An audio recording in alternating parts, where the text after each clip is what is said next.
He healed thousands, saved lives, but behind closed doors, he was hiding something far darker than anyone imagined. On Tears and Truth, we believe that confession is not weakness, it's courage. Each story we share is a journey into the emotional depths of humanity, where secrets are unearthed, pain is voiced, and healing begins. Whether it's redemption, betrayal, or justice, the truth always finds its way to the surface. If you believe stories have the power to move us, teach us, and maybe even save us, please hit subscribe. Each week, we dive into real and fictional confessions that speak to the soul. Your support helps us bring more truth to light. If you believe stories have the power to move us, teach us, and maybe even save us, please hit subscribe. Each week, we dive into real and fictional confessions that speak to the soul. Your support helps us bring more truth to light. Dr. Marcus Halden was the kind of man people named their babies after. He had been practicing family medicine for over 20 years in the peaceful suburb of Carina Hills, just outside of Sydney. The clinic bore his name, Halden Medical Group, and his waiting room was never empty. To his patients, Marcus was not just a doctor. He was a counselor, a confidant, a friend. I owe my life to that man. People often said that it wasn't just his talent for diagnosis or his calm bedside manner. It was the way he remembered your name, asked about your dog, remembered your daughter's graduation date. He donated to school fundraisers. He ran a health column in the local paper. He even played Santa at the town's annual Christmas market, so when news broke that Dr. Marcus Halden was being investigated, the town treated it like a joke. What could he have possibly done? It started small. A complaint about prescription handling. Something about painkillers not being recorded properly. Authorities ran an audit. Then another. There were inconsistencies, yes, but nothing criminal. Marcus said it was a filing error. Blamed an overworked assistant who had recently quit. That might have been the end of it. But then came the letters. Handwritten. Anonymous. The first one arrived at the local police department. A scrawl of black ink on lined paper. There are bodies buried at 9 Werribee Road. Look under the garden shed. Ask Dr. Halden why they never left. Detective Sarah Menzies almost threw it out. Carina Hills hadn't seen a violent crime in over a decade. But something about the name Dr. Halden nagged at her.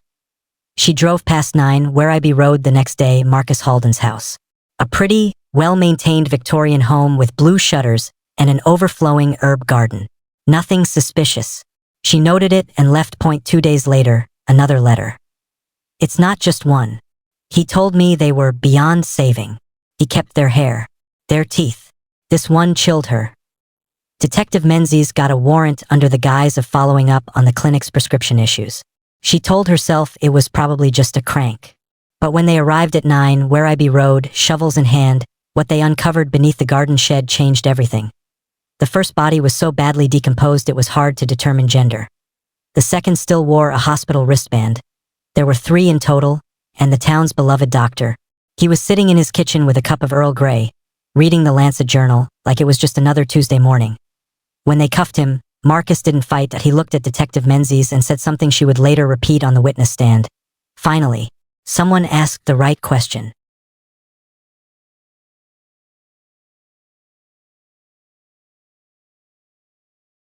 The entire town of Carina Hills froze when the news broke. Local doctor arrested after human remains found on property. It spread like fire, first on Facebook, then on TV. People stood outside his clinic in disbelief, staring at the closed doors. Some cried. Others shook their heads, refusing to believe it. But the worst reactions came from his patients. Judy Prentice, who had brought her autistic son to Dr. Halden for years, nearly fainted. He was the only one who listened to me, she sobbed into a reporter's microphone. He made us feel safe. Detective Menzies couldn't reconcile the image either.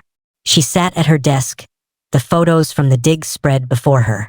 3 bodies, each in various stages of decomposition, all buried within a few feet of each other. No visible trauma, no clear age range, just silence and bones. When Marcus Halden finally spoke, it was calmly, methodically, like he was giving a lecture. Every one of them asked me to end their pain, he said. I didn't seek them out. They came to me. You're confessing to euthanasia? Menzies asked, recording every word. I'm confessing to mercy, he replied. looking her directly in the eye. Something this world has forgotten. But it didn't add up. Euthanasia was illegal in New South Wales at the time, and Marcus had never reported any of these so-called mercy cases. There were no death certificates, no families coming forward. Menzies asked again, who were they? He paused. People the world stopped caring about. A runaway girl, an old woman with no family, a man whose body was ravaged by cancer. No names. I didn't ask. That was the first lie. Back at the station, forensic reports began coming in. One of the bodies had a shattered rib cage. Another had healing fractures consistent with restraint. And the third, a young woman in her 20s. Cause of death was undetermined, but she had no known medical conditions. No signs of disease. Menzies brought the photos into the interrogation room. You didn't ask their names, Marcus, but you sure kept souvenirs. In a search of his home, investigators had found a box behind a false wall in the basement. Teeth, locks of hair, even sketches. Detailed anatomical drawings with names underneath. Patient A. Subject 3. Tulip. Tulip? She asked. His lips tightened. She liked flowers. And did Tulip ask you to bury her alive? He looked away. Silence. Then softly. She screamed too much. For Detective Menzies, the line between confession and delusion had blurred. This was no longer about a doctor breaking the law. It was about a man who believed he was God, and who had fooled everyone into worshiping him. Psychiatrists were brought in. Marcus passed all cognitive tests. No signs of psychosis. No diagnosed disorder. He was, as one specialist put it, disturbingly sane. In Canada, a similar case from 1998 began resurfacing in the media. A physician in Ontario had assisted in multiple suicides, but with documentation and consent. Public debate exploded again. Commentators asked, where is the line between mercy and murder? But Dr. Halden's case didn't seem to fall on that moral spectrum. This wasn't assisted death. This wasn't compassion. This was control. A deeper dive into missing persons reports from across Australia uncovered a chilling pattern. Several individuals had passed through Carina Hills over the past 15 years. Transients, seniors, estranged family members, and vanished. Never heard from again. One name triggered everything. Lacey Maris. She had been a nurse, 26 years old, bright, bubbly, loved by her patients. And she had worked at Halden Medical Group for 6 months. She disappeared 1 week after abruptly quitting. Her family had filed a report. Police noted it, but there was no evidence of foul play at the time. Lacey was believed to have left town voluntarily. Until now. Her hospital badge was found in Marcus Halden's filing cabinet, along with a necklace engraved with the letter L. Her mother confirmed it had belonged to Lacey since childhood. Dr. Halden's response? She tried to blackmail me. When Menzies asked what for, he simply replied, for the truth. The nation wanted answers. The media wanted a monster. But Dr. Marcus Halden remained chillingly calm, as if the world had simply misread his intentions. Inside the courthouse, every seat was filled. Reporters, former patients, and families of the missing sat shoulder to shoulder. Lacey Maris' parents were there too, her mother clutching the engraved L necklace in her hand like a crucifix. The prosecution painted him as a predator hiding behind a stethoscope, a man who weaponized trust. The defense argued mental illness. They floated the idea of altruistic delusion, a rare psychological state where individuals believe their immoral actions are justified if done in the name of good. But psychiatric evaluations disqualified any legitimate diagnosis. Marcus was calculated. He knew what he was doing, and still he wouldn't break. I didn't kill them, he said again on the stand. I helped them cross over, peacefully. Prosecutors presented photos of the bones found under his garden shed, images of the false wall in his basement, the souvenir box, Lacey's hospital badge, and one handwritten journal entry that silenced the room. She begged, not for her life, for someone to believe her. It was too late. The handwriting matched Marcus's. He claimed it was fiction, just stories I write to help process trauma from difficult cases. But the forensic evidence said otherwise. Then came the breaking point. A forensic search of his computer revealed a hidden partition, encrypted folders. They contained videos, some medical, others horrifying. One video showed Lacey Maris, alive, bound at the wrists, speaking directly to the camera. He says, "I have to confess." Says if I say I did it, he'll let me go. But I didn't. Please, if someone sees this, he's not who he says he is. The courtroom erupted. Even the judge had to pause proceedings to restore order. Marcus was unmoved. His expression barely shifted, save for one flicker when Lacey's name was mentioned again. Was it guilt or pride? Detective Menzies, seated quietly behind the prosecution table, noticed the change. She'd seen it before in killers who needed to control the narrative. Marcus didn't mind being caught. What he couldn't tolerate was being misunderstood. After court that day, Menzies did something unorthodox. She visited Marcus in prison. He was in solitary by then, for his own safety, according to officials. Other inmates didn't take kindly to someone who murdered women, especially not one who smiled when they said his name. "Why did you keep their teeth, Marcus?" she asked through the glass. He leaned forward, calm and deliberate. "They're the last part of us that tells the truth," he said. "Eyes can lie, skin can lie, but teeth, they hold everything. Fear, pain, identity. You think that's poetic? I think it's honest." Menzies paused. "Did Lacey threaten to report you?" He said nothing. "She knew, didn't she? About the others." Marcus finally nodded, just once. She was smart, too smart. That night, Menzies sat in her car outside the prison long after sunset. The city buzzed around her, but her mind played only Lacey's final video. Her voice, her shaking hands, her eyes filled with terror. What had begun as a procedural investigation had turned into something else entirely, a descent into the psychology of manipulation and moral rot. The next morning, an anonymous letter was delivered to Menzies' office, same handwriting as before. "There are more. Look beneath the concrete slab in the old clinic basement. You'll find them. I never meant for it to get this far." Signed only, TH initials that didn't match Marcus Halden. But there was no other known suspect. The clinic, shuttered since his arrest, was still under police jurisdiction. A search team returned, jackhammer in hand. They lifted the concrete slab that supported the basement's furnace. They found 2 more bodies. Smaller. Children. One clutching a teddy bear with a missing EY. Yet it no longer mattered what Marcus had confessed to or denied. The evidence had overtaken the man. The town of Carina Hills no longer whispered his name. They screamed it. Dr. Marcus Halden, once the calm presence who saw their children, comforted their dying grandparents, and hosted charity blood drives, had become the symbol of deception, the face of betrayal. He had built his legacy on trust. Now every memory felt corrupted. The discovery of the 2 children beneath the clinic, a girl aged approximately 7 and a boy, perhaps 5, was the final blow. Their identities were not immediately clear, but dental records and clothing patterns eventually led to a match. 2 indigenous siblings who had gone missing over 10 years earlier while in foster care. Their case had gone largely unnoticed, brushed off as so many no one had connected them to Dr. Halden. Why would they? He had volunteered for child wellness programs, partnered with family services, attended cultural outreach events. That made it worse. Detective Menzies stood before the press with a heavy heart and trembling voice.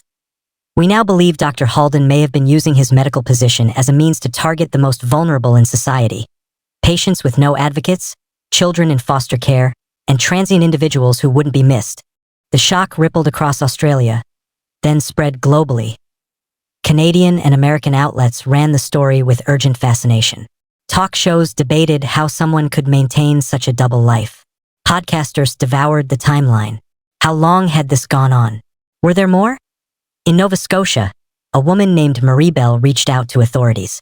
Her sister, Abigail, had traveled to Australia for work in 2013.